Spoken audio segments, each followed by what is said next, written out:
Yo, we ready to get right back into it. Seems like Cora Jade started in OF. I don't know. I never thought she was that good looking for it. I think BFAP started one for like 3 weeks when she was released. Then she got rid of it and then I think came back to WWE. Anyways, let's get right into it. WrestleMania here, back with another video. Join us now as we look at this week's edition of the Red Brand, as well as the wildest news stories and rumors you need to know, including Jey Uso got knocked out after Raw, a WWE title change goes down before Raw, released WWE name joining OnlyFans, Biggie getting married, a major WWE return incoming, the new Judgment Day member revealed, Ric Flair denies cancer claims, and much more. Be sure to subscribe and hit that notification bell for daily wrestling videos and follow us on Facebook for exclusive lists.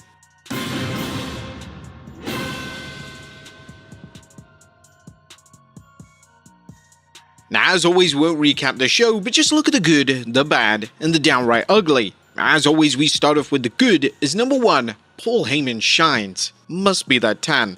Now, Raw kicked off with an intense promo from Paul Heyman. Heyman would interrupt world champion Jey Uso, and Heyman offered some much needed insight into why he turned on Roman Reigns and CM Punk.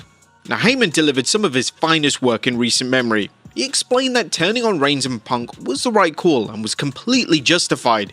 Both of his respective reasons were logical and easy to follow. This is the exact type of motivation that is lacking from the current John Cena heel turn. It's always appreciated when WWE explores the logic and reasoning for a heel turn to make sure that fans can follow it. Number 2, Jey Uso vs Seth Rollins. Following the opening promo between Jey Uso and Seth Rollins, it looked like WWE was shifting gears away from Jey vs Logan Paul to Jey vs Rollins. The two would collide for the world title in the main event slot of the show, and the match was one of Jey's greatest matches. Rollins once again brought the best out of Jey, and the match was a PLE quality match. Whilst we didn't get a clean finish, we did get a huge match in the main event of the show, which was badly needed. CM Punk also made his grand return to WWE television in the match itself. This was a nice surprise, as Punk had stated that he would be missing another week of television, but evidently he was trying to keep his return under wraps. Number 3, Sheamus returns. Now at last, Sheamus is back on Raw. Fans have been wondering where on earth Sheamus has been, and now he's back in his babyface role. The former WWE champion received a huge reaction from the crowd, and hopefully we are back to having Sheamus showcased in featured matches each week on the Red Brand. Number 4, Promo Masterclasses. The two key matches for Backlash were actually given significant promo time on Raw. The Lyra Valkyria and Becky Lynch promo exchange was tremendous, and Valkyria managed to hold her own against Lynch, which is extremely hard to do. Additionally, the Gunther and Pat McAfee promo exchange was well executed, and both men managed to up the intensity ahead of their showdown at Backlash this coming weekend. Number 5, Rusev Crush. Rusev had his first match since returning to WWE, defeating Otis in the process. The match was a great showcase for the former US champion, and WWE are presenting him as a monster heel. It'd be welcomed if Rusev received a meaningful feud sooner rather than later, and with Sheamus back on television, a Rusev vs Sheamus program would be perfect for the summer months. That was good. What about the bad? Is number 1, pull the trigger. WWE once again are planting the seeds for Austin Theory to turn on Grayson Waller. The issues between the two was a key theme during their segment, as well as Theory's match versus Sheamus. WWE have been teasing this for close to a year now, and the fans are slowly losing interest at all. Either do it or don't. Number 2, 5-match PLE match card. One of the issues with the Triple H era is the obsession with 5 matches on a PLE card.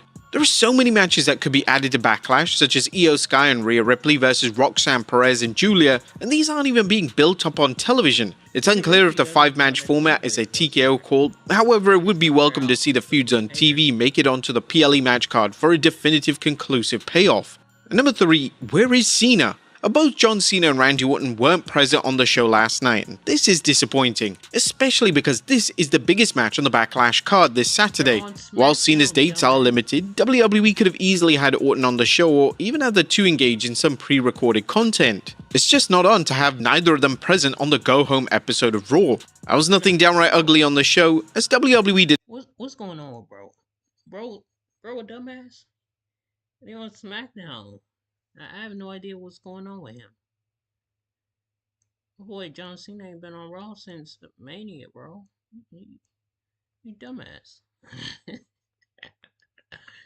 I didn't watch. Now, I ain't first story finished looks at watching what the happened show, but after it's still Raw. happening. Now, top story today takes a look at a major angle that went down following last night's Raw. It appeared based on Raw that WWE were moving away from the idea of Logan Paul challenging for the world title. However, the show was a red herring as after Raw, Paul appeared in the crowd with a hoodie on and knocked out world champion Jey Uso. A footage of this was seen on WWE social media channels, and naturally, due to the names involved, it's received a lot of attention. The fans were hoping that WWE had dropped the idea of Paul being a main eventer, however, they clearly want to see Paul in that upper echelon role. Now, as things stand, the match isn't set for Backlash this weekend, and it's unlikely to be added now that 5 matches are confirmed for the show. The current card features John Cena vs Randy Orton for the WWE title, Lyra Valkyria vs Becky Lynch for the Women's Intercontinental title, thank you AJ Styles, Dominic Mysterio vs Penta for the IC title, Pat McAfee vs Gunther, and Jacob Fatu vs LA Knight vs Drew McIntyre vs Damian Priest for the US title. Now, in relation to when Jey vs Logan Paul will go down, Saturday night's main event is a probable destination. The show is set for 2 weeks after this Saturday's Backlash, and currently the only thing set for the show is an appearance from current WWE Champion John Cena.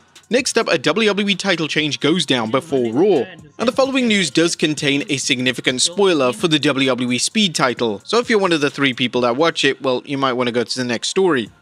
The WWE held a taping for WWE Speed before Raw, and now El Grande Americano defeated Dragon Lee to become the new champion. WWE evidently aren't giving up on the Americano character, and he is now the 4th holder of the WWE Speed Championship, joining Ricochet, Andrade, and the aforementioned Lee. Just a damn shame that he's managed to get a singles championship before Chad Gable did. Total injustice. Next up, Ric Flair denies cancer claims. There was concern on social media yesterday for wrestling legend Ric Flair. Flair's son-in-law Conrad Thompson claimed that he had undergone a procedure to remove skin cancer from his forehead.